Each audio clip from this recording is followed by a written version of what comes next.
Hello, teacher. This is the alternative ending that we chose for the story of Love and Other Demons by Gabriel Garcia Marquez.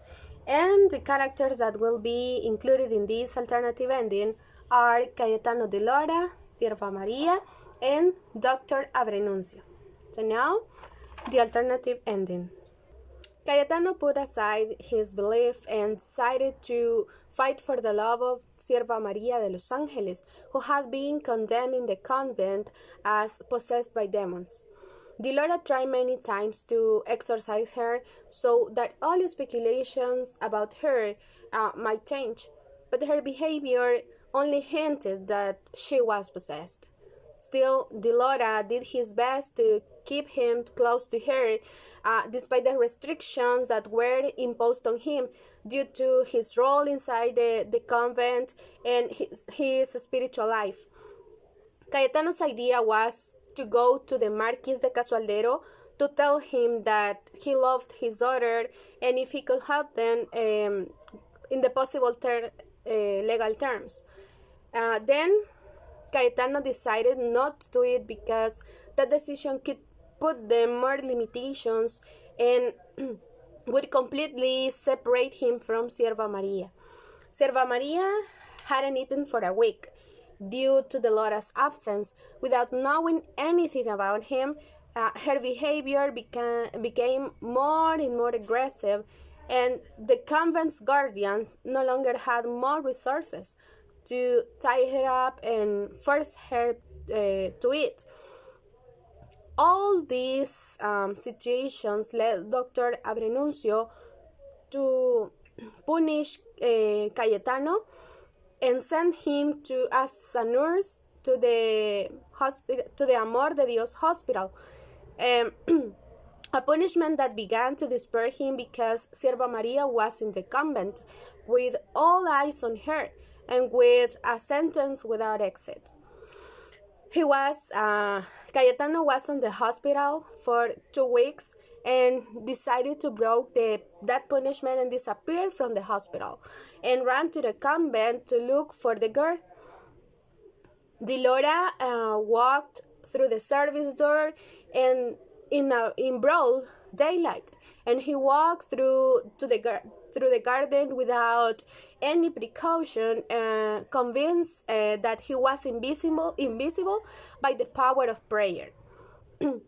He went up to the second floor, crossed a lonely corridor with very low ceilings that communicated the two bodies of the convent, and entered the silent and dreadful world of those buried alive. Without knowing it, he had passed in front of the door of the new cell where Sierva Maria was crying for him. But he heard a cry in the distance that seemed to be hers. And he stopped and returned door by door until he found the cry. He found the door and stood in front of it. When he was about to enter, a shout behind stopped him with "Stop!" He turned and saw a nun with her face covered by the veil and a crucifix raised against him. He stepped forward, but the nun put Christ in front of him. "Ve retro!" she yelled at him. He turned several times on himself and realized that he was in the center of a circle of fantastic nuns with veiled faces who were screaming at him crucifixes like "Ve retro, Satana!" Sierva Maria, upset by the fall of Cayetano, by the indecipherable death of Father Aquino, by the public resonance of a misfortune that escaped his wisdom and power, the bishop resumed the exorcisms with an energy inconceivable in her state at her age. This time, Sierva Maria was with a razor-shaven skull and a straitjacket. And when Cayetano found these two scenes, he took courage and entered to the cell where Sierva Maria was. And then he closed the door and sealed it with what he had on hand so that no one could enter. The girl was confused by everything around her and the traumas of everything that she had experienced up to that moment. And those things didn't let her understand what her eyes were seeing. Cayetano sat next to her and held her so that she felt confident and knew that he was next to her. And she began to regain her wits and half dying from lack of food. She tried to stand up, but she fell to the bed, weak and pale. Dilora was waiting for the door for a long time, waiting for the passage to be free so that he could escape with the girl and escape from that religious torment that both were going through. Almost at dusk, the corridor was clear due to the darkness.